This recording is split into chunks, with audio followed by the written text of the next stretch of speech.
नमस्कार, मैं हूं अंकित और आप देख रहे हैं बिहार की बात। आज बिहार की बात में हम बात करेंगे जीतन राम मांझी की बात। जीतन राम मांझी जिस तरीके से लगातार बयान दे रहे हैं, उनके बयानों से राजनीतिक घमासान मचा हुआ है। बीजेपी कुछ बोल नहीं रही है, जदयू कुछ बोल नहीं रही है, लेकिन आरजेडी बहुत कुछ बोल रही है, कांग्रेस बहुत कुछ बोल रही है।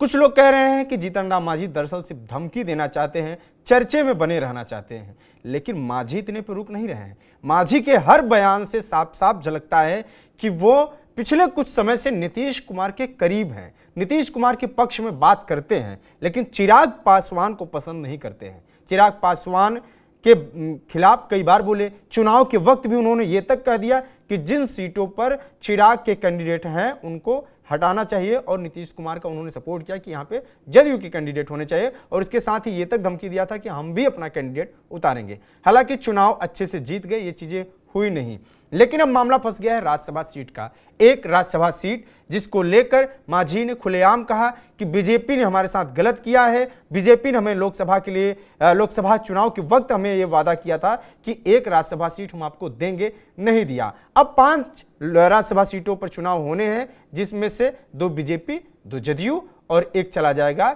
एलजेपीआर के पास। ये सारी चीजें जीतन राम मांझी ने खुद कहा। उनको किस चीज का डर है और क्यों वो कह रहे हैं कि हमको अपनी ताकत दिखाने की जरूरत है, हमारे समाज के साथ गलत हो रहा है, जबकि हमारा परफॉर्मेंस बहुत बेहतर रहा है।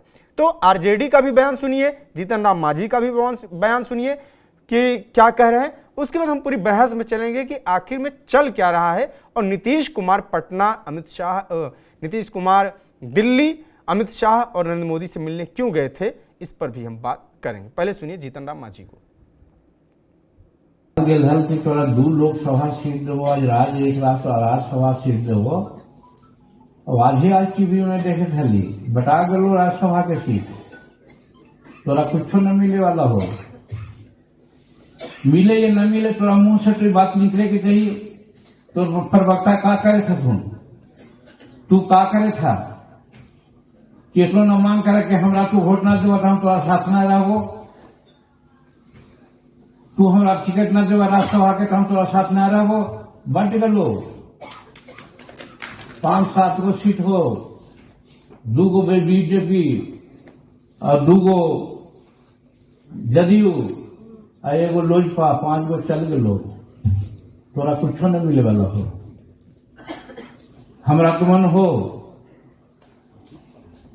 कि तोरा डिक्लेयर कर देवे के चाहिए,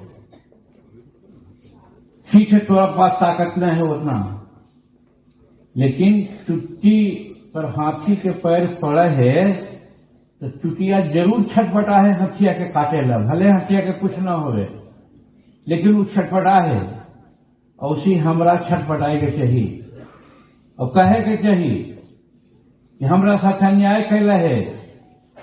आज वोटिंग परसेंटेज में भाजपा के बाद तू ही है, और स्कोरिंग रेट में सबसे ज्यादा तू ही है, तो फिर कौन ऐसा बात है कि राज्यसभा की सीट तोड़ा ना देता। अब ये अगर सोचवा कि हम केंद्र में मंत्री, हम राज्य में मंत्री पर छोड़े पड़े तो पार्टी नहीं चलतो। छोड़ द मोह कि हम केंद्र में मंत्री ही, छोड़ द मोह कि हम बिहार में मंत्री ही। आदरणीय जीतन बाबू मांझी जी की पीड़ा समय समय पर दिखती है, और वो कई मौकों पर अपनी पीड़ा बयां कर चुके हैं, लेकिन उनका वहां एनडीए में कौन सुध ले रहा है, कौन नोटिस ले रहा है, कोई संज्ञान नहीं लिया जाता है। पहले लोकसभा चुनाव में सीट मांग रहे थे, नहीं मिला, 1 सीट मिला। विधानसभा चुनाव में मांग रहे थे सीट, वहां भी नहीं मिला। तो अब राज्यसभा का ख्वाब क्या देख रहे हैं, उनको वहां कुछ नहीं मिलेगा। बीजेपी का तो चरित्र है, मतलब निकल गया तो पहचानते नहीं, अपने सहयोगियों को ही खत्म कर देती है। अब 202 सीट का जनादेश मिला हो बहुमत, इसके बाद भी सहयोगी दल पीड़ा में है, और मांझी जी भ्रष्टाचार की पोल भी खोल रहे हैं। 10% कमीशन लिया जाता है, अपने बेटे को कह रहे हैं लेने के लिए। आदरणीय मांझी जी को अगर अपनी पार्टी बचानी है, राजनीति बचानी है, तो कुर्सी का, पद का लालच मोह छोड़े, लड़ाई के लिए आए। उनको वहां न पार्टी उनकी बचेगी, न उनको सम्मान मिलेगा। मांझी जी अपने बेटे को क्यों सलाह दे रहे हो? वो भी एक संवैधानिक पद पे बैठे हैं, वहीं से रिजाइन कर देते दिल्ली से, तो बेटा उनके रास्ते निकलता। बाप कुर्सी से चिपका रहना चाहता है, बेटे को सलाह दे रहा है कि कुर्सी छोड़ दो, और मीडिया का इस्तेमाल कर रहे हैं ब्लैकमेल करने के लिए अपने सहयोगी दलों को। तो उनके सहयोगी दल तो और भी बड़े घाघ हैं, वो ब्लैकमेल नहीं होते इतना आसानी से। मांझी जी बयान देते रहिए, मीडिया में सुर्खियां बटोरते रहिए, टीवी चैनल का भी टीआरपी बढ़ता रहेगा। आरजेडी कह रही है कि जीतन राम मांझी ब्लैकमेल कर रहे हैं, लेकिन बीजेपी या उनका सहयोगी दल जो है वो ब्लैकमेल होने वाली है नहीं। चर्चे में बने रहने के लिए जीतन राम मांझी ऐसा बोल रहे हैं, लेकिन जीतन राम मांझी का एक बड़ा लंबा इतिहास रहा है ऐसे बयान देने के लिए। आप याद करिए कि जीतन राम मांझी ने विधानसभा चुनाव के वक्त कुछ रैलियों में एक तक कह दिया था कि चिराग पासवान ने हमारा सपोर्ट नहीं किया था जब उपचुनाव हो रहे थे, इस वजह से हमें नहीं लगता कि चिराग पासवान सपोर्ट करना चाहिए। फिर एक बयान से और कनेक्ट अगर आप कर पाएं तो जीतन राम मांझी ने साफ साफ कहा था कि हो न्याय अगर तो आधा दो, उसमें भी अगर बाधा हो। उन्होंने एक लाइन शेयर किया था, वो चाहते थे दरअसल कि उनको कम से कम इतना सीट तो मिल जाए सीट शेयरिंग में जिससे वो राज्य का उनको पार्टी का दर्जा मिल पाए, और इसके साथ ही साथ वो ये भी चाहते थे कि उनकी पार्टी थोड़ा सा बढ़े, पहले से जो उनकी पार्टी है उनका कद बढ़े। लेकिन उनको मिली उपेंद्र कुशवाहा के बराबर सीटें। और भी कई बार उन्होंने अलग अलग तरीके से बयान दिया, लेकिन हाल फिलहाल में उन्होंने जब बयान दिया तो उनकी चिंता साफ साफ दिखाई दी कि जिस पार्टी जो हमारी जात की जो हमारे सपोर्ट है और हमारे समाज के जो लोग हैं हमारे ऊपर जितना भरोसा जताते हैं, उस स्तर पर एनडीए में हमको उतनी सीटें नहीं मिल पा रही हैं। इसके जगह जब आप देखें कि उपेंद्र कुशवाहा को, तो उपेंद्र कुशवाहा को भले ही अपना लोकसभा सीट हार गए थे, राज्यसभा सीट एक मिला, उनके बेटे को मंत्री बनाया गया, तो मांझी के भी बेटे को मंत्री बनाया गया। तो मांझी के अपने तमाम दावे हैं, लेकिन इन सब दावों के बीच में आरजेडी का एक बयान आया, उसमें यह कहा गया कि खड़मास के बाद बिहार में बड़ा बदलाव होने वाला है, नीतीश कुमार का ऑप्शन तलाशा जा रहा है, इसीलिए नीतीश कुमार मिलने पहुंचे थे अमित शाह और नरेंद्र मोदी से। इन सभी विषयों पर हम बात करेंगे। हमारे आज के खास जो मेहमान हैं, गेस्ट हैं, उनसे आपको इंट्रोड्यूस करा देते हैं। तो आज के इस खास शो में हमारे प्रवीण बागी जी हैं, वरिष्ठ पत्रकार हैं। सर स्वागत है आपका। दीपक कोचगवे जी हैं, राजनीतिक विश्लेषक हैं। सर आपका स्वागत है। साथ ही साथ हमारे साथ आज के इस खास शो में हैं के शर्मा जी, राजनीतिक विश्लेषक हैं। सर स्वागत है आपका। पहला सवाल जो प्रवीण बागी जी से ही मेरा है कि जिस तरीके से मांझी अपनी बातें कह रहे हैं, ये बात अलग है कि वो पीछे हट जाते हैं, लेकिन हर बार उनका दुख साफ साफ दिखता है। वो चाहे मैंने बताया कि लोकसभा चुनाव के वक्त देखें या उसके पहले देखें, या बहू उनकी जब लड़ी थी उपचुनाव विधानसभा का, उस वक्त भी दिखा था। क्या उनका पूरा दर्द चिराग पासवान से ही है या फिर वाकई में बीजेपी उनको इग्नोर कर रही है?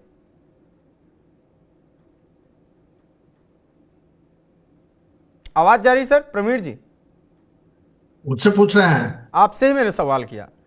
सवाल यह है कि मैं एक बार दोहरा दे रहा हूं सवाल कि जिस तरीके से जीतन राम मांझी बार बार नाराजगी अपनी जाहिर कर रहे हैं, क्या इस नाराजगी के पीछे का सच ये है कि उनको चिराग पासवान से समस्या है, क्योंकि उनको ऐसा लगता है कि जितना चिराग पासवान को मिल रहा है उतने के हकदार तो कम से कम हम हैं ही, या फिर बीजेपी उनको वाकई में इग्नोर कर रही है?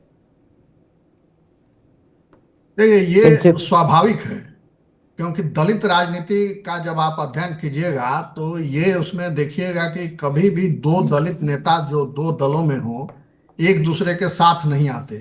दूसरी पार्टियों का गठबंधन बन जाता है, मगर दलित दलों का गठबंधन कभी सुनने में नहीं आया कि जितने हैं जिनके फोकस में दलित समाज है वो मिल करके कोई गठबंधन बनाया हो। तो ये बिहार में दलितों का बड़ा नेता कौन, असल लड़ाई ये है, और उसमें चिराग पासवान आगे निकल जा रहे हैं और जीतन राम मांझी पिछड़ जा रहे हैं। तो ये जो चिराग पासवान के प्रति उनकी नाराजगी है या जो समय समय पर आक्रोश उनका फूटता रहता है, उसकी वजह यही है। तो जीतन राम मांझी ने तो हाल में अपनी पार्टी बनाई और शुरू की, जबकि चिराग पासवान के पिताजी ने पार्टी बनाई थी और वो 20-25 साल से वो पार्टी उनकी चल रही है। तो स्वाभाविक है वो बड़ी पार्टी होगी, उसका जनाधार ज्यादा है, उसके समर्थक ज्यादा हैं। आपने तो अभी पार्टी ही अपनी बनाई, पहले तो आप कांग्रेस में थे, फिर राजद में आए, फिर जदयू में आए, फिर अलग पार्टी बना लिए, तो आप स्थिर कहीं रहे नहीं।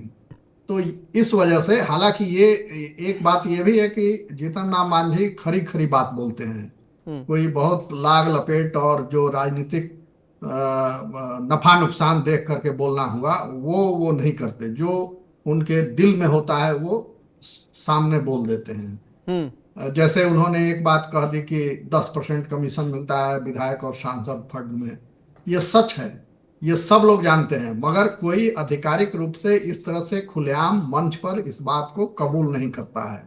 मगर जीतन राम मांझी ने ये कबूल कर लिया, सार्वजनिक मंच से उन्होंने पार्टी कार्यकर्ताओं को संबोधित करते हुए ये बात कही। केंद्रीय मंत्री हैं, और वैसे में ये कहना ये बहुत साहस का काम है, इसको नहीं, दुस्साहस साहस का काम है ये, या उन्होंने फिर ये कहें दुस्साहस कि दिखाया। ये गलती कर रहे हैं जिस तरीके से नीतीश कुमार कुछ भी बयान, नीतीश कुमार की कई चीज़ें वायरल होती हैं जिसके बाद हर बार लोग उनके मानसिक स्वास्थ्य पे सवाल उठा देते हैं कि नीतीश कुमार की मानसिक स्वास्थ्य नहीं सही है, उम्र ज़्यादा हो गया है। अब क्या मांझी के ऊपर भी इस तरीके के सवाल उठेंगे? क्योंकि वो कई बार कुछ भी बोल के निकल जाते हैं। जब आप शराब की बात करते हैं कि शराब कम पीजिए, या कई तरीके के बयान देते हैं, फिर कभी आप बयान देते हैं कि इतना कमीशन होना चाहिए, या इतना पैसा दे के हम चाहते तो हम डीएम से सेटिंग कर लेते तो एक सीट और जीत जाते। इस तरीके के बयान जो हैं, ये क्या जुबान फिसल रहे हैं, या फिर उनको लगता है कि इन सब चीज़ों का असर पड़ना ही नहीं है? दरअसल हमारा वोटर इन सब चीज़ फर्क पड़ता नहीं, वो डायरेक्ट वोट करता है हमारे कास्ट के नाम पर। ये आपने ठीक कहा। देखिए, जैसे अच्छा, कुछ गवे जी से ठीक है, कुछ गवे जी से ही सवाल है। हाँ जी, हाँ, जी सर, बताएं सर। हमसे सवाल कर रहे हैं? जी जी जी।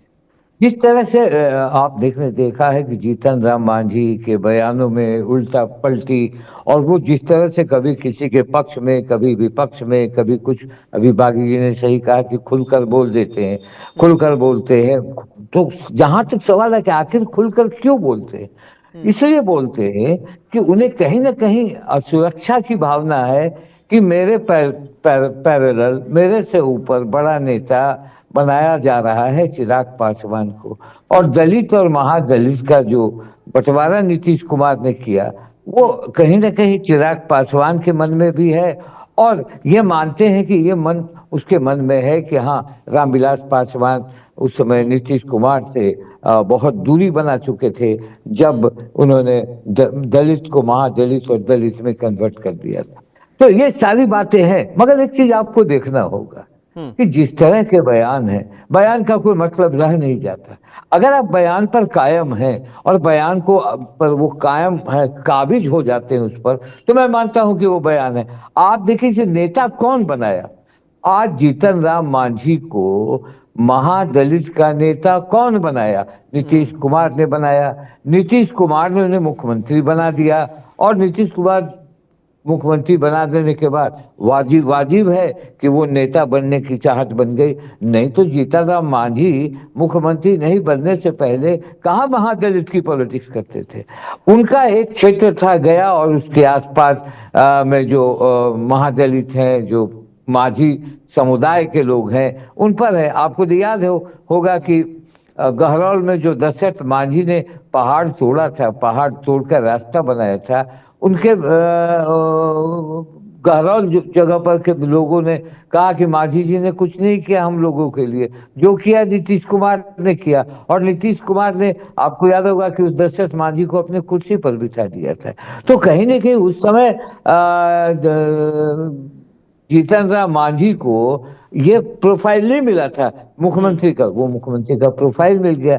तो कभी देखिए, अब जैसे आपने देखा होगा 10 नवंबर 23 में शीतकालीन सत्र में नीतीश कुमार ने मांझी जी को क्या नहीं कह दिया था। मांझी जी ने नीतीश कुमार को के बारे में क्या नहीं कह दिया, दिमागी हालत खराब है, इलाज कराना चाहिए, ये वो।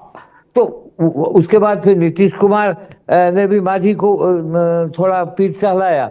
मगर आज की तारीख में मांझी जो है नीतीश कुमार की तारीफ कर रहे हैं। हिजाब कांड में आपने देखा, हिजाब में उन्होंने क्या कहा कि 74 साल के बुजुर्ग हैं, उन्होंने कहा बेटी जरा मुखड़ा दिखा दो, चेहरा दिखा दो, इसमें कौन सी आपत्ति है, कौन सा ये झूठ का, फिजूल का, इसे तूल दिया जा रहा है। आज नीतीश का सपोर्ट कर रहे हैं। और कहीं ना कहीं आपने देखा कि उपेंद्र कुशवाहा ने क्या कह दिया कि उन्हें बचना चाहिए, मंत्री हैं, इस तरह के बयान नहीं देने चाहिए। ये सारी बातें, तो मैं बयानों पर स्टिक नहीं करता। आज बयान कुछ है, कल बदल जाएगा। ये नेताओं का जो बयान है वो बयान वो बेबाकी नहीं है, वो बयान मौका परस्ती है। जिस समय मौका है उस समय उनके खिलाफ बयान दो। अभी वो देख रहे हैं कि नीतीश कुमार एक पावरफुल लीडर अभी भी हैं और उनके पास शक्ति है वोट की, विधायकों की, तो उन्होंने नीतीश कुमार की तारीफ कर दी और कह दिया कि बीजेपी को छोड़ दूंगा, मुझे कोई दिक्कत नहीं, मैं मंत्रिमंडल से त्याग कर दूंगा। संतोष सुमन को कह दिया कि भाई तुम अब तैयार रहो, खत्म करो, मंत्री हटाओ और गांधी मैदान भरो। यानी ये क्या मतलब है, किस तरह की पॉलिटिक्स है? तो मैं ये मानता हूं कि इस तरह की पॉलिटिक्स जो जो कपड़े बदलते हैं रह रह के, कभी ये कपड़ा कभी वो कपड़ा, तो वो कपड़े का मूल्यांकन नहीं हो पाता। और मैं ये मानता हूं बयानों को सिर्फ कपड़े बदलने का जिस तरीके से आप बोल रहे हैं, इनको सिर्फ इस स्तर तक ही देखा जाए, या फिर ये देखा जाए कि ये जो डर है ये दो तरह का डर है। एक डर ये भी है साथ में चल रहा है कि छोड़ देंगे तो मेरे हाथ में बचेगा क्या, और दूसरा डर ये भी है कि कहीं सामने वाला जैसे चिराग पासवान है वो आगे ना निकल जाए। अब इस बात से इनकार तो अभी तो फिलहाल नहीं किया जा सकता है कि ताकत या लोकप्रियता के नाम पे चिराग पासवान के बाद ही हैं वो। यही डर है कि हमारी पॉलिटिक्स का, हमारा जो बाजार है वो कोई दूसरा व्यापारी न ले जाए। ये मतलब डर है ही 100%, और उनको 100% डर है चिराग पासवान। आप देख रहे हैं चिराग पासवान को जितनी अहमियत एनडीए में मिल रही है, दूसरी कहाँ मिल रही है? इन्होंने तो मांगा था 16 सीट ताकि मेरा पार्टी रजिस्टर्ड हो जाए। 8 सीट अगर जीत जाऊंगा तो मैं रजिस्टर्ड हो जाऊंगा, तो उनको कहाँ मिला? 6 ही सीट मिला। तो ये कहने का मतलब है कि बयान जिस तरह से अभी आपने देखा कि नीतीश कुमार पर सॉफ्ट हैं, उन्होंने कहा कि नीतीश कुमार ना परिवारवाद करते हैं ना भ्रष्टाचार से समझौता करते, ये क्वालिटी है। और कुछ दिन पहले कह रहे थे उनका दिमाग खराब हो गया, उनको मानसिक इलाज की जरूरत है, बोल रहे थे, यही बोल रहे थे। यही मेरा भरोसा है। बिल्कुल बिल्कुल, मैं के शर्मा जी के पास चलूंगा।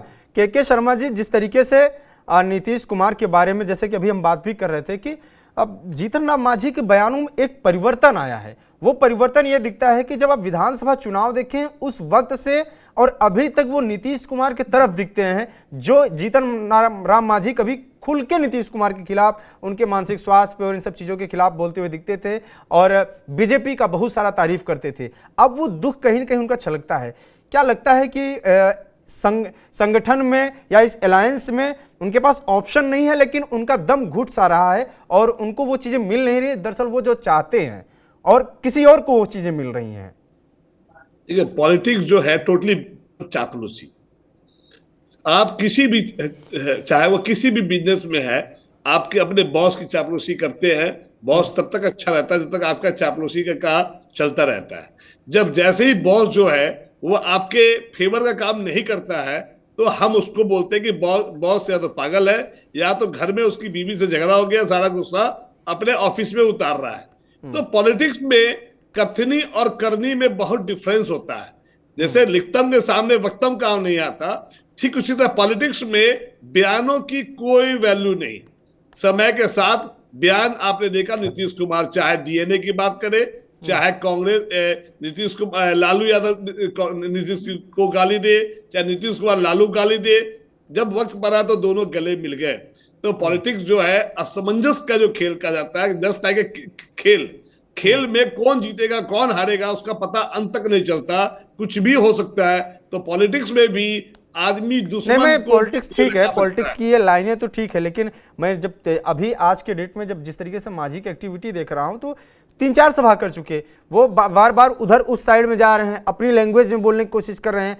वो बार बार क्यों ये कोशिश कर रहे हैं कि अपने समाज से कनेक्ट होने की, उस तरफ कनेक्ट होने की? क्या वो अपनी ताकत दिखाना चाहते हैं बीजेपी को हर बार? और ये चीज भी कहते हैं कि बीजेपी के बाद जो परफॉर्मेंस है वो मेरा ही बेस्ट है। देखिए, ताकत दिखाने का जो तरीका है मुझे लगता है ये गलत है, क्योंकि ताकत ही दिखाना है तो आप जिस बात को बोलते हैं और यदि सामने वाला उस बात को पूरा नहीं करता है और आप रियली में पार्टी की कुर्सी छोड़कर दरकिनार होकर कुछ दिन बिना कुर्सी के रहे, तब वो ताकत बढ़ती है।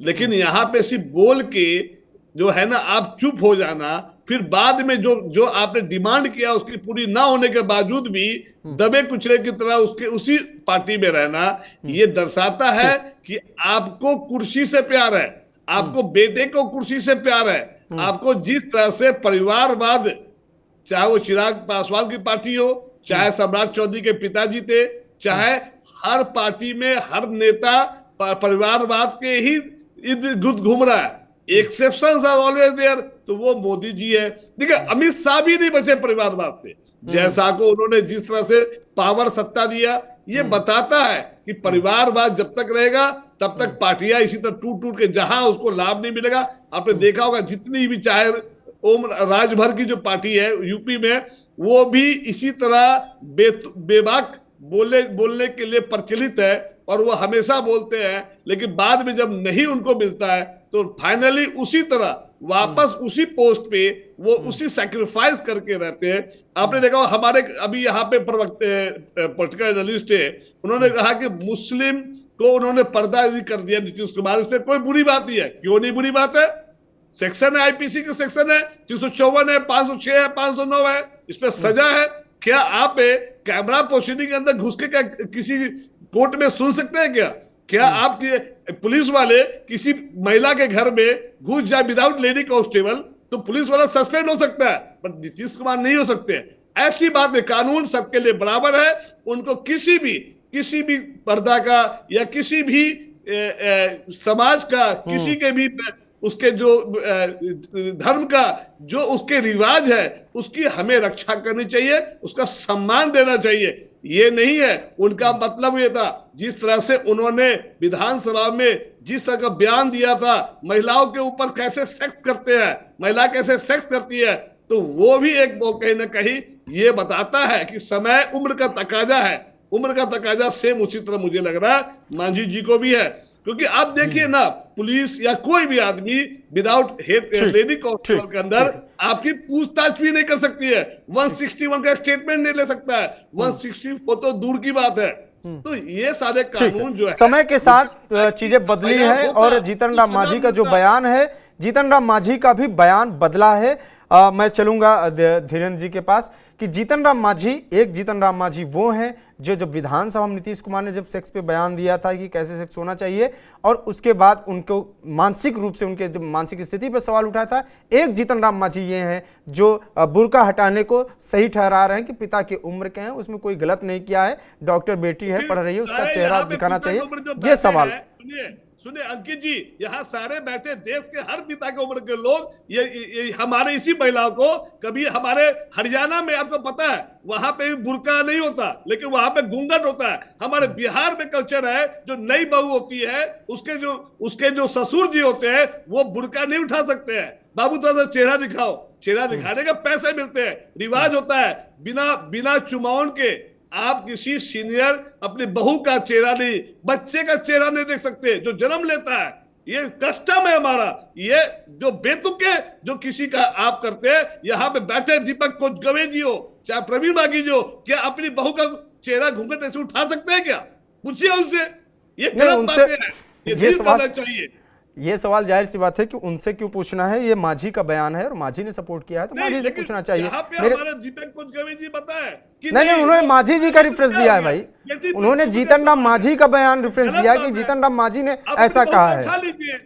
आप बुर्का उठा लीजिए या बहू का जो है वो घूंघट को उठा के देख लीजिए। ठीक है, ये मैं सवाल धीरेन्द्र जी के पास चलूंगा। आप गलत जा रहे हैं जीतन राम मांझी के बयान में। एक ही सूरत में बात रखी जा सकती है जब अगले का ऑडियो म्यूट कर दिया जाए। हाँ, क्योंकि कोई व्यक्ति अगर कमिटेड वे में जो दूसरी की बात को काटते हुए आगे बोलता रहेगा तो उसमें बोलने का मतलब नहीं है। जो भी बंधु बोल रहे हैं कि घूंघट वो बुर्का उठाना कानून 153 और 154 बता रहे हैं, उनको ये पता होना चाहिए कि कानून में मर्डर करने पर भी सजा नहीं होती है और गाली देने पर भी सजा हो जाती है। कानून इंटेंशन देखता है, किस परिस्थिति में किस उद्देश्य के साथ काम किया गया है, ये सबसे ज्यादा महत्वपूर्ण है। हवा में बातें नहीं होती हैं, इसलिए सिर्फ धारा 2-3 जान जाने से आप किसी भी को भी एक ही धारा में नहीं ले जा सकते हैं। खैर ये एक अलग विषय है। आप जो जिस जीतन राम मांझी पर बात करना चाह रहे हैं, जीतन राम मांझी के पूरे बयान और पूरी राजनीति के कई आयाम।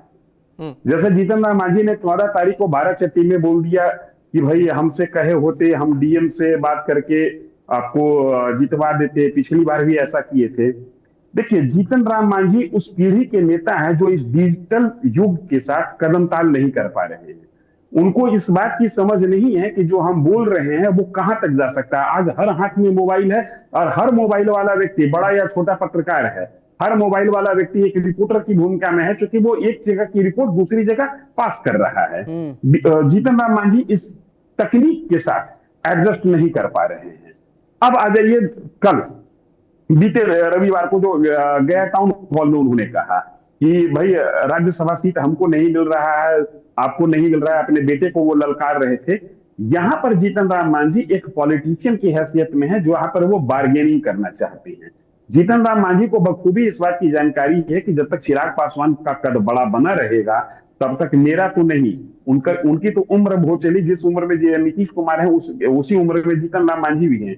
मेरे बेटे का कद आगे नहीं बढ़ सकता है। लिहाजा वो बेटे को ललकारते हुए कह रहे हैं कि पाने से ज्यादा, उनके बयान को ध्यान दीजिएगा, पाने से ज्यादा वो ललकार रहे इस बात के लिए कि आप बोलिए, आप बोलते नहीं हैं। जब तक आप बोलेंगे नहीं तब तक आपकी बात को सुनी नहीं जाएगी। और बोलना क्या है, तो वो तर्क बता रहे हैं कि देखिए एवरेज 99,000 से के आसपास वोट बीजेपी को, 101 सीट जितनी सीटें बीजेपी लड़ी है वहां बीजेपी को एवरेज 99,000 के आसपास वोट मिला है। एनडीए में 99,000 के बाद 97,000 वोट के साथ जीतन राम मांझी की पार्टी हम ही है। हमारा स्ट्राइक रेट बेहतर है, हम लॉयल ज्यादा हैं। लिहाजा आप बात कीजिएगा तब आपको चीजें प्राप्त होंगी। एक बात और समझना जी, जीतन राम मांझी और एनडीए, इसमें दलित नेतृत्व को लेकर निश्चित तौर पर एक आंतरिक कंपटीशन चल रहा है। जो इससे सहमत नहीं है उनकी बात मैं नहीं कर सकता हूं, लेकिन प्रवीण बागी जी ने भी बोला, दीपक कोषगवे जी ने भी बोला, ये एक आंतरिक कंपटीशन है कि दलितों का बड़ा नेता कौन। अब दो बातें हैं, जीतन राम मांझी को खड़ा करने वाला व्यक्ति कौन? नीतीश कुमार। जीतन राम मांझी जिस जमायत में रह गए, दलित और महादलित की जिस लड़ाई में जीतन राम मांझी जहां पर खड़े हैं वो महादलित है, और उस दलित महादलित की राजनीति किसने किया? नीतीश कुमार ने किया। लेकिन जीतन राम मांझी जिस बड़े पार्टी की उंगली को पकड़कर राजनीति में पिछले 10 साल से चल रहे हैं वो बीजेपी। ये एक जीतन राम मांझी के पूरे पॉलिटिकल बिहेवियर में कंट्राडिक्शन दिखता है कि जीतन राम मांझी का कद विधायक मंत्री से आगे छलांग लगाकर मुख्यमंत्री का कद बनाया नीतीश कुमार ने। जीतन राम मांझी की जाति को महादलित में रखा नीतीश कुमार ने, और जीतन राम मांझी उंगली पकड़कर राजनीति कर रहे हैं 2014 से बीजेपी की, खासकर 2015 से बात करें तो। अब जीतन राम मांझी को ऐसा लग रहा है कि बीजेपी मेरे मुकाबले चिराग पासवान को ज्यादा तवज्जो दे रही है। लिहाजा जीतन राम मांझी एक तरीके से धमकी देते हुए या डर क्रिएट करने की कोशिश कर रहे हैं कि अगर जो मेरी बात नहीं सुनी जाएगी तब हम स्विच कर सकते हैं। इसके पीछे की भी एक वजह समझिए, ये जो 2-2 और 1 का जो राज्यसभा में बंटवारा होना, जिसका अघोषित रूप से जो बातें कही गई हैं कि 2 सीट ये ले रहे हैं, 2 सीट ये ले रहे हैं और 1 सीट चिराग पासवान को चला जाएगा, उसमें एक ray of hope Jitan Ram Manjhi को दिख रहा है। रे ऑफ होप ये दिख रहा है कि कहीं भी ये लिखित प्रावधान नहीं है, ना ही बीजेपी का ये पॉलिटिकल ट्रेंड है कि जो राष्ट्रीय अध्यक्ष होगा वो लोकसभा या राज्यसभा का सदस्य होगा ही होगा। नितिन गडकरी राष्ट्रीय अध्यक्ष बन गए थे और वो दिल्ली के किसी भी हाउस के सदस्य नहीं थे। लिहाजा एक चांस बनता हुआ दिख रहा है कि अगर जो प्रेशर रेज किया जाए, अगर प्रेशर बढ़ाया जाए, तो जिस सीट के बारे में कहा जा रहा है कि जिस सीट पर नितिन नवीन चले जाएंगे, उस सीट को अपने कब्जे में लिया जा सकता है। एक बात। दूसरी बात है कि अगर वो सीट अपने कब्जे में नहीं आती है, मान लीजिए जैसे जैसे बंटवारा का जो र्यूमर चल रहा है, जो गॉसिप है, वही गॉसिप मैटेरियलाइज होता है, तो जीतन राम मांझी का दूसरा सेकंड लाइन भी तैयार है। राज्यसभा की मांग करेंगे, राज्यसभा में अगर जो हमको हिस्सेदारी नहीं मिलेगी तो विधान परिषद के समय मेरी दावेदारी ज्यादा ठोस रहेगी, ज्यादा मजबूत रहेगी। आप ध्यान दीजिएगा कि जिस समय लोकसभा सीट का बंटवारा चल रहा था एनडीए में, उस समय से ये चर्चा तेज थी कि जीतन राम मांझी की पार्टी को बीजेपी राज्यसभा में सीट देगी। यही चर्चा विधानसभा के समय भी चल रही थी। मैं आपको जिम्मेदारी के साथ कह रहा हूं, जीतन राम मांझी की पार्टी के एक बड़े नेता से हमारी बात हुई थी जब ये 6 सीट पर कॉम्प्रोमाइज कर लिए थे। मैंने कहा कि आप 6 सीट पर क्यों कॉम्प्रोमाइज किया, आपको तो 10 से ज्यादा सीट देने की बात हो गई थी। कहा गया कि धैर्य रखिए, आपको एडजस्ट करेंगे, और नहीं तो दरवाजा में ताला नहीं लगा है, आप निकल सकते हैं। इस कंडीशन में जब जीतन राम मांझी की पार्टी ने धैर्य का परिचय दिया, तो आज जीतन राम मांझी उन्हीं धैर्य का हवाला दे रहे हैं। वो जो इशारे में बात कर रहे हैं, वो दो चीजें हैं। एक तो बीजेपी को वो इशारा कर रहे हैं कि भाई आपने जो कमिटमेंट किया था लोकसभा के समय से, मेरा कमिटमेंट बचा हुआ है, नहीं तो उनके पास विकल्प बचा हुआ है इसी एनडीए में कि जिस नीतीश कुमार ने जीतन राम मांझी को मंत्री से उठाकर मुख्यमंत्री बना दिया, उस नीतीश कुमार के भी शरण में जा सकते हैं। क्योंकि बिहार में एनडीए की इंटरनल पॉलिटिक्स में नीतीश कुमार और चिराग पासवान कभी भी एक ताल पर नहीं बैठ सकते हैं। उसी तरीके से बिहार में बीजेपी की इंटरनल पॉलिटिक्स में चिराग पासवान और जीतन राम मांझी एक ताल पर नहीं बैठ सकते हैं। जबकि मैं आपको याद दिला दूं कि विधानसभा चुनाव के पहले, चुनाव के दरमियान की बात नहीं कर रहा हूं, विधानसभा चुनाव के पहले एक सभा में जीतन राम मांझी चिराग पासवान को दलितों का नेता बोल चुके थे कि ये हमारे दलित समाज के बड़े नेता हैं। बावजूद इसके बोलने का कोई मतलब नहीं है। उनको भी पता है कि जब तक चिराग पासवान का कद बड़ा रहेगा तब तक मेरे बेटे का कद ज्यादा बड़ा नहीं हो सकता है। लेकिन इन टोटलिटी जो लास्ट संडे 21 तारीख को वो गया में जो बोल रहे हैं, वो एक तरीके से संतोष सोहन को वो पॉलिटिकल ट्रेनिंग देने की कोशिश कर रहे हैं कि आप कम से कम अपनी चीजों के लिए मुखर होना सीखिए और बोलना सीखिए। जब तक बोलिएगा नहीं तब तक मिलेगा नहीं। ठीक, आपके सवाल से मैं दीपक कोचगोए जी को कनेक्ट करना चाहूंगा। दीपक सर, आवाज आ रही है? इस सवाल इन्होंने जो एक्सप्लेनेशन दिया उससे मैं कनेक्ट करते हुए मैं ये जानना चाहूंगा कि आखिर में इतने बड़े कद के नेता हैं, कुछ भी हो, हम मजाक में या कोई इंसान अगर कुछ भी कर दे, लेकिन इन बयानों के कुछ तो मायने होंगे। कहां से उम्मीद की किरण दिखती है? क्या समीकरण बन सकते हैं जिसके आधार पे ऐसे बयान दे रहे हैं कि हमको एक सीट चाहिए और हमको एक सीट मिलनी चाहिए? क्या वाकई में ऐसा है कि इस तरीके से दो ऑप्शन पे जीतन राम मांझी सोच रहे हैं? पहला ऑप्शन ये कि बीजेपी हमारी मांगों को आखिरकार कब तक इग्नोर करेगी, ये मानेगी, या उधर से वादा भी दिया गया होगा। दूसरा ऑप्शन ये भी हो सकता है कि नीतीश कुमार से ऐसी कुछ बातें चल रही हो कि अगर ये नहीं तो फिर ये सही। देखिए, अभी जो बातें आप लोग के दिमाग में चल रही है और लोगों के अल्टरनेटिव की तो कोई बात नहीं। अब आज की तारीख में बहुमत 202 का है, और अगर मान लिया कि जीतन राम मांझी हटते हैं तो उनकी संख्या 194 या 195 भी रहेगी। ये अभी ऐसा कोई मसला नहीं है जो लगता है कि कोई समीकरण बनेगा। समीकरण बन सकता है विपक्ष का जो 25 सीट और 35 सीट है, वो क्या करेगा राज्यसभा के चुनाव में, वो तेजस्वी यादव के आने के बाद पता चलेगा कि वही एक रोचकता है इसमें, और बाकी कोई रोचकता नहीं। देखिए, संक्रांत के बाद बिहार में मंत्रिमंडल का विस्तार होगा, और इस विस्तार के पहले जीतन राम मांझी का ये तरह का बयान और ये प्रेशर पॉलिटिक्स आ रहा है। मुझे लगता है कहीं ना कहीं वहां भी एक इशारा है कि क्या उन्हें एक और मंत्री बनना चाहिए, या जो भी प्रेशर, ये प्रेशर पॉलिटिक्स है, जिसमें कोई कॉम्बिनेशन की बात नहीं है।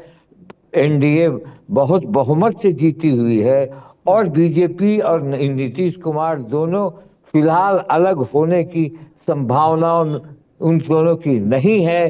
तो इसमें सिर्फ चिराग पासवान को आगे बढ़ाने का इचिंग है, इचिंग जिसको कहते हैं खुजलाहट। ये खुजलाहट है ताकि मैं ये कहूं कि मैं ये उन्होंने कहा, सुना है कि चिराग पासवान की माता जी को राज्यसभा भेजने की बात हो रही है, और उसके बाद ये सारे बयानात आए हैं उनके। तो मुझे जो लगता है ये कॉम्बिनेशन का कोई खेल नहीं है अभी बिहार में, और कॉम्बिनेशन में नीतीश कुमार और बीजेपी इंटैक्ट है। अभी जिस तरह से वो प्रधानमंत्री से मिले, वो मिलके गृह मंत्री से मिले, ये एक मीटिंग था और उसमें 7 निश्चय योजना की बात हुई। जो भी बातें हुई और मंत्रिमंडल विस्तार पर चर्चा हुई है।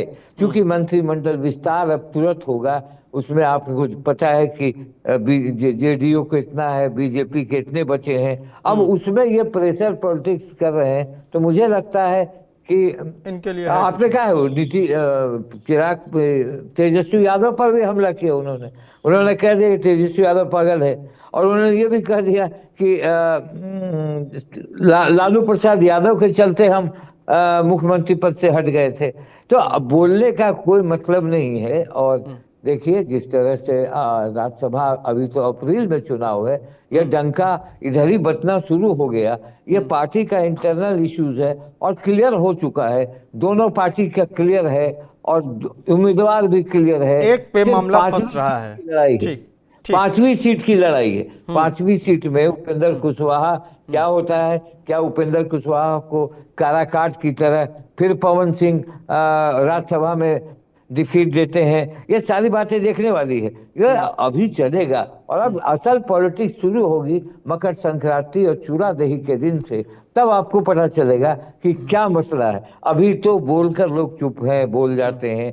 अभी उपेंद्र कुशवाहा भी कुछ नहीं बोल रहे हैं। उपेंद्र कुशवाहा ने भी, आपने याद होगा कि जब उनको सीट चाहिए था महुआ का, जब नहीं मिलने लगा तो उन्होंने कहा कि everything is not well in NDA, और ये कहा कि फिर वो चले गए, बुलावा आ गया अमित शाह के पास।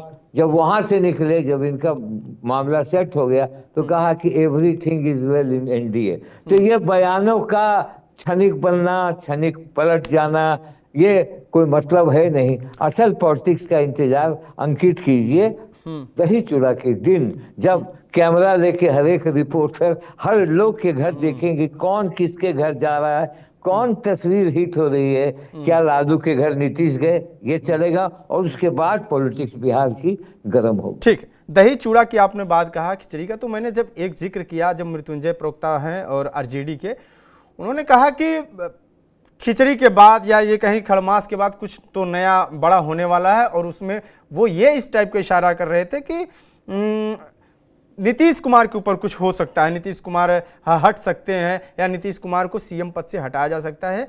मैं इस पर चूंकि प्रवीण बागी जी से एक अपना आप बताइए कि क्या इन बातों में कितना दम है। प्रवीण बागी जी से मेरा ये सवाल है, इन बातों में कितना दम है?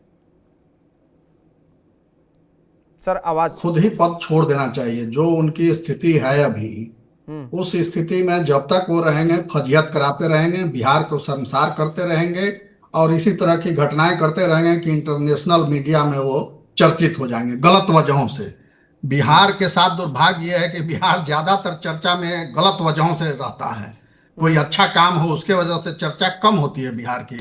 तो नीतीश कुमार भी वही कर रहे हैं। अब एक नई चर्चा शुरू हो रही है कि उनके बेटे को आगे लाया जाए, बेटे को आगे लाया जाए। कभी कोई कुछ कहता है, कभी कोई कुछ, जबकि बेटे ने एक बार नहीं कई बार कह दिया, साफ साफ कह दिया कि मेरी कोई रुचि नहीं है राजनीति में, मैं आध्यात्म की ओर जाना चाहता हूं, मेरी दिलचस्पी का विषय वही है। फिर भी ठेल के तो वो एक कॉकस है जदयू के अंदर जो चाहता है कि जैसे नीतीश कुमार को अभी कैप्चर करके वो चला रहे हैं, वैसे ही मोहरे के रूप में निशांत को आगे किया जाए, उनके बेटे को, और फिर उसके हिसाब से अपनी गोटी सेट की जाए। तो ये एक चर्चा चल रही है जरूर। और बीजेपी भी चाहेगी कि नीतीश कुमार ड्रॉप हो जाएं, क्योंकि नीतीश कुमार अब उस स्थिति में है नहीं। तो बीजेपी कैसे उनका एग्जिट प्लान तैयार करे, जदयू को कैसे उसके लिए तैयार करे, और सबसे बड़ी बात है कि खुद नीतीश को उसके लिए तैयार होना पड़ेगा।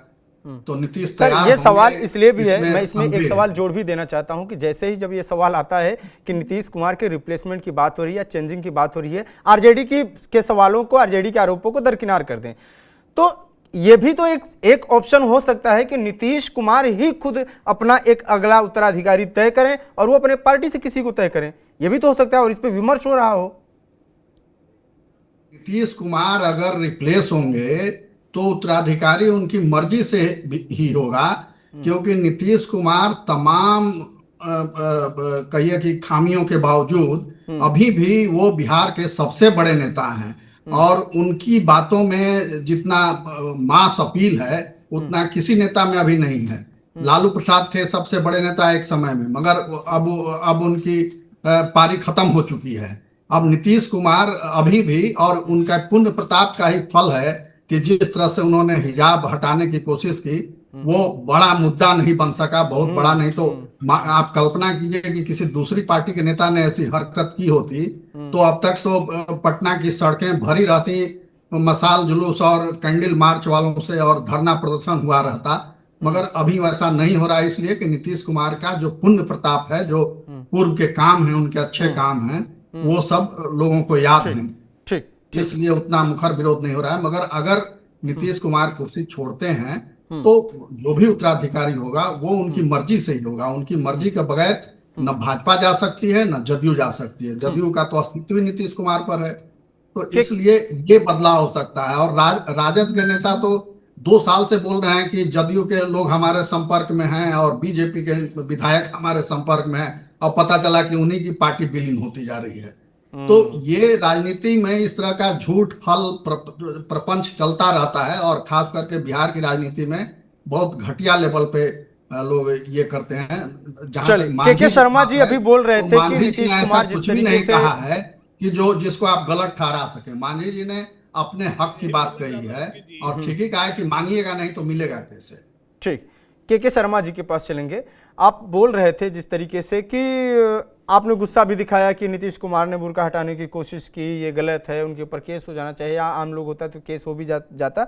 फिर आपका जवाब भी उधर से मिला। धीरेन्द्र जी ने बताया कि केस इंटेंशन की बात होती है ना, कि इंटेंशन है अगर तो उस इंटेंशन के हिसाब से चीजें तय होती है, और हर चीज के लिए सजा तय है, लेकिन इंटेंशन वैसा होना चाहिए। मैं सवाल, एक मिनट बस सवाल जोड़ देता हूँ। फिर है कि नहीं है, that is a matter of trial, not at the prima facie the case was registered. क्योंकि केस जो प्राइमा फेसाई यही है, प्रथम दृष्टया जो है वो बनता है। अब उसका इंटेंशन है नहीं है, that is a separate issue. ये जो तय करने वाला वो जज होगा, ना कि हम और आप होंगे। नहीं सर, ये तो पहले तब तय होगा ना जिसके साथ हुआ वो पहले क्लेम तो करे। हाँ, वो क्लेम करे। सबसे बड़ी बात है कि अब देखिए यही है कि वो क्लेम ना करेगी तो बेटर, क्योंकि राइट तो खत्म ही हो जाएगा। तो वो चीजें है, वो अगर दूसरी पॉलिटिक्स जो है, पार्टी जो है चाहती है कि इस तरह का घटना घटे तो उसमें एफआईआर हो, लेकिन सत्ता के खिलाफ में कोई भी औरत चाहे कोई भी आदमी जाएगा तो उसके परिवार की क्या बुलडोजर जो चलता है वो बाद में पता चलता है। इसीलिए बुलडोजर के सामने बड़े बड़े नतमस्तक हो जाते हैं, और हम सत्ता के खिलाफ। आप जब नीतीश कुमार के इंटेंशन पे सवाल करते हैं तो फिर इसके पहले की भी कुछ घटनाएं हैं, उन घटनाओं को हम याद दिलाना चाहेंगे। कभी वो अपने ऑफिसर के सर पे गमला रख देते हैं, कभी और किस तरीके की हरकतें करते हैं। आप जिस तरीके से बोल रहे हैं प्रवीण बागी जी के, जब एक माला पहनाने वाला भी घटना आपको याद होगा कि वो माला पहनाना चाह रहे थे, और रमा निषाद को मुजफ्फरपुर वाले में एक और घटना थी, एक महिला को माला पहनाने जा रहे थे और वहां पे जब मंत्री पद बना दिया गया, मंत्री पद दे दिया गया। हाँ, अजय निषाद की पत्नी रमा निषाद। मैं कह रहा हूं, मैं अब जो पूरा सवाल कर रहा हूं कि ये तारीख जो भी घटनाएं इस तरीके की हो रही हैं, तो उस पर सवाल ये उठता है कि क्या वाकई में नीतीश कुमार को अगले 5 साल के लिए बीजेपी ने प्रोजेक्ट ही कर दिया है, या ये सिर्फ इसलिए किया है क्योंकि उनके नाम पे चुनाव हमने जीता है तो सीएम नीतीश ही होंगे, अब धीरे से हटाने का टाइम आ गया है। देखिए अंकित जी, मुझे जहां तक लगता है कि ये देखिए सीएम उनके चेहरे पे, और कहीं ना कहीं जो उनके पार्टी के बल पे जो चुनाव हम इतने बड़े प्रचंड बहुमत से जो जीते हैं एनडीए, वो चाहेगी कि नहीं अपनी बातों को रखे। क्योंकि जो आप जो बोलते हैं जब वो करते हैं तो जनता में विश्वास जागता है, और जो आप बोलते हैं वो नहीं करते हैं तो विश्वास खत्म होता है। आपने देखा होगा जब भारतीय जनता पार्टी जब 2014 में आई थी तो उन्होंने कहा था काला धन वापस आएगा, स्विस बैंक के सारे धन आएंगे, 15 लाख रुपए बटेंगे कहीं, और जब वो नहीं बटा तो लोग, विपक्ष ने उसको बहुत तेजी से लपका। लेकिन बाद में बहुत सारे वादे जो मोदी जी ने किया, कहा था वो किया, तो उससे क्या है, मोदी जी पे भरोसा लोगों को जीत लिया। अब यहाँ पे उन्होंने किया, लेकिन यहाँ पे अब ये भी है कि कब तक हम नीतीश कुमार को ही मौका मिलेगा। बाहर बाकी लोग भी तो है, पॉलिटिक्स कर रहे हैं, बाकी पार्टियां भी है, वो लोग, उनकी भी इच्छा होती है कि हम सीएम बने। और नीतीश कुमार की जो दिमागी हालत या उनकी जो है, देखिए वो कहीं ना कहीं पब्लिक को दिख रहा है, हम उसको लाख छिपा ले, लेकिन नीतीश कुमार को खुद अपने ही रहते हुए, अपने ही बीच जो पार्टी के नए, जो पार्टी को डुबाए नहीं, पार्टी को एक देश के राष्ट्रीय नेतृत्व तक लेके जा सके। क्योंकि देखिए नीतीश कुमार की जो जदयू पार्टी है बहुत ही बड़ी पार्टी है, इससे पहले जो थी पार्टी वो भी कहीं ना कहीं उसमें मैं सवाल खत्म हो रहा है सर, धीरेन जी के पास चलूंगा, आखिरी सवाल है चूंकि, इससे मैं जोड़ लेता हूं, फिर उसके बाद कंक्लूजन के पास चलेंगे तरफ, कि जब नीतीश कुमार पे चर्चा हो रही है, धीरेन जी से सवाल है कि नीतीश कुमार जब बात हो रही है तो जीतन राम मांझी जिस तरीके से बयान देते हैं कि उन्होंने गलत नहीं किया, बीजेपी कुछ बोलती नहीं है, बीजेपी ने उल्टा पूरा सपोर्ट किया, खुद प्रधानमंत्री मोदी मिल रहे हैं, अमित शाह मिल रहे हैं, फिर क्यों ऐसा हो रहा है कि हरकतें भी दिख रही हैं, सवाल भी उठ रहे हैं, लेकिन उस गठबंधन में कोई हरकत नहीं दिख रही है, सारे लोग मुरीद हैं नीतीश कुमार के। तो क्या हम माने कि 5 साल नीतीश कुमार का सुरक्षित है, अभी भी नीतीश ही चाहेंगे तो कुछ बदलेगा? ये सवाल नहीं उठता। अगर वो पर्दा नशी लड़की कोई हिंदू होती तो यह सारा खेल पत्रकार से लेकर पॉलिटिशियन और पॉलिटिकल एनालिस्ट तक सबके दिमाग में एक मुस्लिम महिला होने के कारण ये प्रश्न ज्यादा कौंध रहा है। और यहां से नहीं, पटना नहीं, ये तो गल्फ कंट्री तक ये मामला पहुंच चुका है। लेकिन मैं ये कह रहा हूं कि जो लोग नारी सूचिता की बात कर रहे हैं उनको उस दिन भी आवाज उठाना चाहिए था जिस दिन पब्लिक प्लेस पर राहुल गांधी ने अपनी बहन को किस किया था। लेकिन लोगों ने सवाल नहीं खड़ा किया। इसलिए सवाल खड़ा नहीं किया क्योंकि लोग ये समझ रहे थे कि ये भाई बहन के बीच का प्रेम है।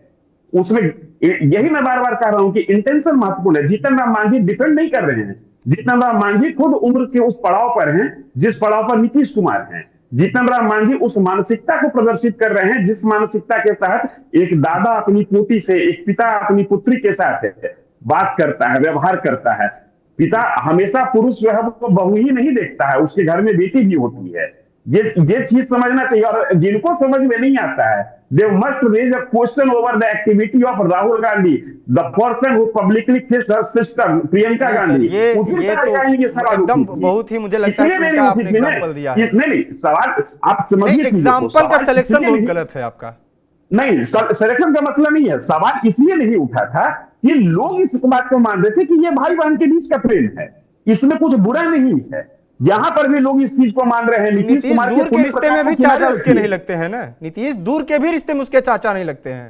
भाई नीतीश जिस उम्र में है, आप बिहार के कल्चर में उस उम्र का कोई भी व्यक्ति नौजवान लड़का और लड़की को सड़क पर देखता है तो पोता पोती उम्र तो फिर आसाराम बापू जेल में नहीं होते सर। अगर उम्र से डिसाइड होता तो आसाराम बापू जेल में नहीं होते। आसाराम बापू तो फिर प्रोसिक्यूशन में जाना चाहिए। जिसको आसाराम बापू जेल में तब ये इस पे मैं आपके सपोर्ट नहीं हूं। आसाराम बापू जेल में तब गए जब उस लड़की ने कंप्लेन किया। बिल्कुल, उस लड़की को आपत्ति नहीं, उस लड़की को आपत्ति नहीं है। घोड़ा नहीं दर नाच रहा है, तांगा ज्यादा नाच रहा है। चूंकि यहाँ पर वो लड़की बुर्का नसी है, वो लड़की पर्दा नसी होती तो ये आवाज नहीं उठती। ये तमाम आवाज इसलिए उठ रही है कि वो लड़की बुर्का में है। बुर्का के माध्यम से एक कौम को साधने की कोशिश हो रही। मैं आपको बड़ी जिम्मेदारी के साथ कह रहा हूं, इस प्रदेश का कोई पत्रकार, कोई पॉलिटिकल एनालिस्ट इम्पार्शियल कोई नहीं है। मैं भी इम्पार्शियल नहीं हूं और मैं इम्पार्शियल होने का ढोंग भी नहीं रचता हूं। तमाम लोगों के मन में कुछ न कुछ एक पॉलिटिकल कीड़ा बैठा हुआ रहता है और उसी पॉलिटिकल कीड़ा के हिसाब से वो अपनी चीजों को रखते हैं, अपनी चीजों को एनालाइज करते हैं और कुछ विषय नहीं है इसमें।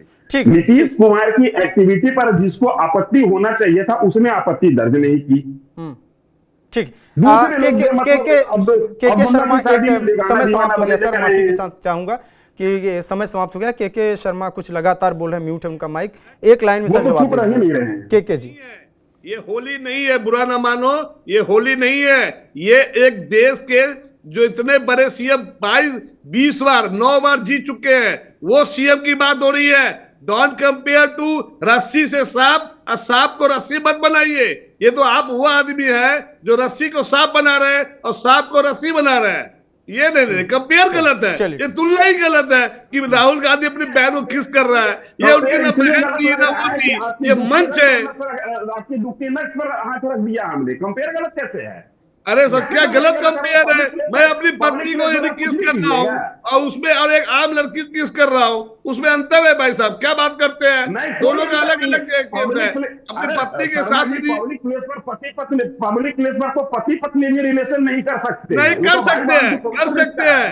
ये भैया ये गलत बात, ये कर सकते हैं पब्लिक ठीक, प्लेस पे ठीक, हम ठीक। किस कर सकते हैं अपनी पत्नी को। चलिए, बहुत बहुत धन्यवाद आप लोगों को आज के इस कार्यक्रम में जुड़ने के लिए। धीरेन्द्र जी और दीपक कोचगुवे जी, के शर्मा जी, प्रवीण बाघे जी, हमने बात किया कि किस तरीके से जीतन राम मांझी के अंदर एक दुख है, एक चिंता है, और उनकी चिंता जो है वो उनकी अपनी पार्टी को लेकर है, अपने बेटे को लेकर है कि उसका भविष्य क्या होने वाला है। क्योंकि रामविलास पासवान के जो पुत्र हैं चिराग पासवान, वो वेल सेटल्ड हैं, उनके पास इस वक्त 19 विधायक हैं, 20 के आसपास विधायक हैं, उनके पास केंद्रीय मंत्री भी हैं, वो पद है, और अब उनकी मां के बारे में चर्चा है कि उनको राज्यसभा में भेजा जाएगा। दलित पॉलिटिक्स में बात कंपटीशन की हो रही है, इस चर्चा में यह निष्कर्ष निकलकर जो आ रहा है, और ये जो चिंता है वो चिंता और भी कई तरीके से है। फिलहाल चिंता कहां तक जाएगी, क्या यह सिर्फ मीडिया में बयानों तक ही सीमित रह जाएगी, या फिर वाकई में हिम्मत दिखा पाएंगे जीतन राम मांझी एक अलग रास्ता चुनने का? आपकी क्या राय है? कमेंट बॉक्स में अपनी राय देते रहिए। देखते रहिए बिहार की बात। नमस्कार।